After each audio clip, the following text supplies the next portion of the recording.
Is Skarbrand the Exiled any good? Skarbrand is a complicated subject since most people don't have a problem with him as a combatant, but with the faction he leads. Well, let's break it down and give you some advice for making the most of Angry Boy. Please like, subscribe, comment, and consider joining to my Ko-Fi page. All support is deeply appreciated. Skarbrand comes in with 650 gold upkeep in campaign and 9,448 health on Ultra, with 90 armor, 20 physical resistance, 25 spell resistance, 85 leadership, and 80 speed. Skipping ahead a bit, Skarbrand has 6,000 mass. This means you are controlling a fast, heavy, armored, high HP amalgamation of Rage and Fury. If you're not sold already, you probably want a different legendary lore. Melee attack begins with 75 by default, and his attacks are Flaming and Magical attack by default, which is most certainly a mix of good and bad.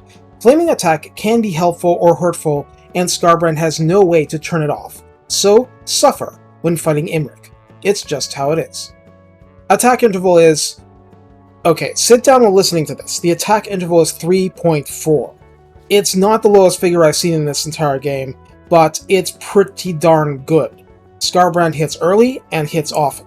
Splash size is large, and the maximum target's damage is 8, which means he really is decently effective against raw blobs. And yet, Skarbrand has melee defense of 50, which is extremely respectable. Weapon strength begins at 620, split between base damage 185 and armor piercing 435, which is healthy in all respects. Charge bonus is 65, which is plenty strong. So, Skarbrand already has the damage profile of the truck the T-1000 was driving in Terminator 2, meaning try to set him up to simply squish light infantry while charging at infantry further out. You have nothing to lose. It's a lot of mass and speed, so abuse, abuse, abuse. Skarbrand not only inflicts fear and terror, and not only has the inherent demonic instability incessantly trying to pull him back to the realms of chaos, but he has Frenzy, which, if you've been following my series, basically doesn't exist with demonic units in the entire Khorne roster except him. That is to say, when you are Fury already, you don't get to double dip except him. His secret is that he's always angry, except it's not much of a secret. So, that jacks up melee attack to 85, charge bonus and weapon damage up by 10%, and we haven't even assigned him a single skill point. This is the monster he is at rank 1. So, how is he as a faction leader? Or rather, the Exile's only faction leader. Wrathful Reaper means that all of your armies replenish in foreign territory, meaning you do not have to retreat to friendly turf to gain benefits. This is particularly relevant when getting bonuses to replenishment, something you shouldn't get all that used to, really. In such cases, no special stance is even needed to get replenishment back. Diplomatic relations are minus 20% with Khorne factions, but none are playable anyway, so honestly, it's not a big deal in Immoral Empires. Finally, campaign movement range after raising a settlement has a plus 15% bonus to all generals. And that's it. That's all. As a general, Skarbrand has plus 25% to movement range after winning a battle, and recruitment cost is minus 35% in foreign or, and this is important, or raised territory. You'll notice that as the Exiles, your recruitment costs are kind of crazy by default. The shackles placed on the faction or it would be considered too powerful. So this offers a consolation prize by giving you flexibility in recruiting. In battle, Skarbrand has a starting bound skill, Rage Embodied, inflicting Rampage on all enemies in a 35-meter radius for the duration of 35 seconds with 120 seconds cooldown. Well, it's something. I'll try to summarize semi-briefly going through the different lines, mainly blue and personal because the red lines were covered piecemeal in the unit-focused videos. Route Marcher is the usual standard skill giving plus 5% movement speed on the campaign map. Serve or Die reduces recruitment cost by up to 15%, which is nothing to sneeze at. Blood Feast raises casualty replenishment up by up to 6%, something some consider essential. The Spoilers grants a max of 30% income from raiding and 10% from sacking settlements. Corruption adds plus 4 to Khorne corruption per turn, whatever province you're in. Unholy Resilience gives plus 30% replenishment for the Lord himself and minus 1 turns to wound recovery time. Skarbrand is one of your best combat assets, so it's a thought. Lightning Strike gives the standard benefits. Sustained by Slaughter reduces upkeep by 9%, Relentless Advance reduces attrition from all sources by 30%, Call to Bloodletting increases skulls from battlefield kills by 15%. Finally, Claimer of Skulls grants another minus 6% upkeep plus 5 campaign movement range, plus 1 recruit rank, and plus 1 recruitment capacity. For the red line, I want to highlight that the middle and end choices create passives that increase leadership and melee attack around you. That is, they're not active skills granting a larger bonus for a set duration, they're constant in an aura. For the early parts of the tree, here are the rules of thumb for how things are buffed. Bloodletters get melee attack and charge bonus. Humans get armor and melee defense, but they get frenzy in the first place. Hounds, Furies, and Forsaken get speed and charge bonus.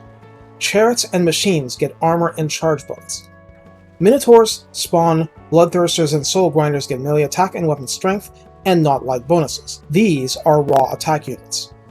Okay, so how about the yellow line? I'll gloss over the edgelord angry names. Most of this is familiar from the Bloodthirster, but the midway point is a sharp exception, for Bellow of Endless Fury is basically a breath attack, intended to soften up packed infantry and annoy reticent foes. For the skills themselves, everything gives weapon strength, slowly building it up to truly monstrous levels, and in usual Lord fashion, you only need 2 pips to max each out.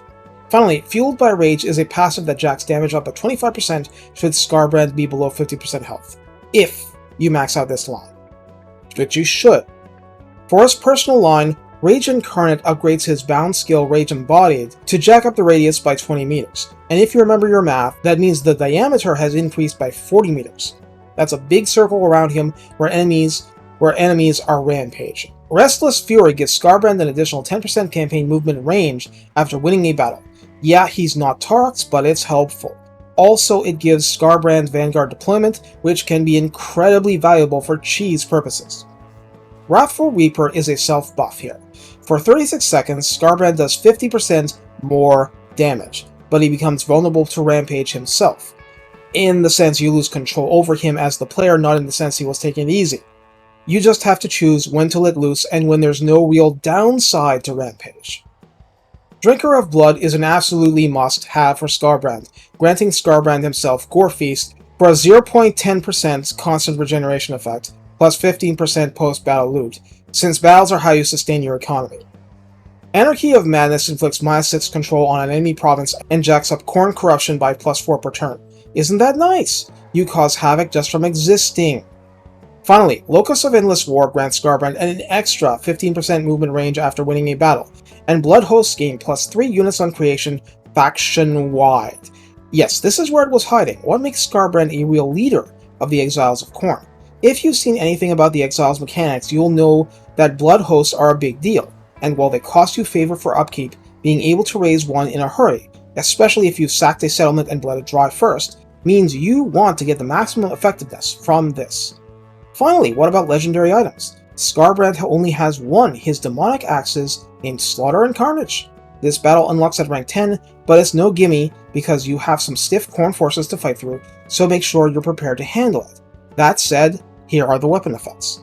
Passives are plus 10% to post-battle loot, plus 5 Khorne Corruption local province, minus 10% recruitment cost for Skarbrand's army, plus 5 melee attack, for armor-piercing damage plus 100 flat, plus a passive ability of the same name, which it increases your base and armor-piercing damage intensity rising according to the number of kills in that given battle, with a maximum cap of double your base damage.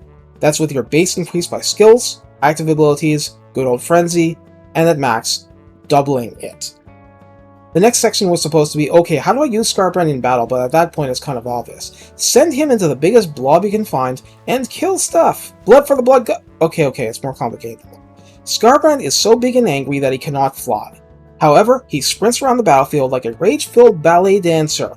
You can literally use him to waste the ammo of cannons and he'll do a pretty good job of it.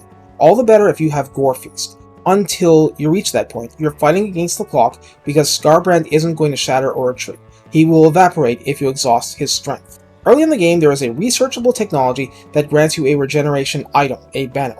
If you are not a complete idiot, you will slap this on Skarbrand and never ever take it off until he gains Gore Feast, at which point you might be able to do without it and give it to somebody else. Even though I mentioned going after blobs, well, that's not really the whole story. Early on, Skarbrand is one of your most effective Lord killers precisely because he does magical attack and you're dealing with Savage Orcs, a perfect way to slow down and frustrate Chaos Warriors of Khorne, one of your better early options generally. actually making it happen can be difficult because a lord can always retreat quote-unquote into a friendly blob. So you do a mix of kicking around archers, creating enemies around yourself for friendly forces to hit in the flanks, and just try to weave in and out of combat like an artist, because charge bonus is one of your best uses of Skarbrand's mass. Eventually, Skarbrand will get tired, and lack of perfect vigor is a real shackle, so you just have to dig deep and pick his spots. If you can avoid overextending him, you can win and win again. Once Skarbrand levels enough, you can put him through far worse situations and still have him come back on top, aided by other characters and late-game sluggers. For this reason, I will advise normal players to avoid trying to be the try-hards on legendary difficulties and not say, okay, Skarbrand is so strong, let's put a lot of energy into his blue line. No. Early game is actually when you're forced to put Skarbrand under the most personal strain since he has no regeneration and little health. It's okay to pump effort into the red or yellow lines, and in fact I think the breath weapon type bound skill, 3 uses a battle, is amazing early on since 80 speed is more than enough to get away with such games. You're using your monstrously angry big boy as a skirmisher, in addition to all the other ways he wins for you. Well, this has gone long enough, and I'll save any more advice for campaign guides and so on, but Khorne is one of the kings of melee and melee infantry.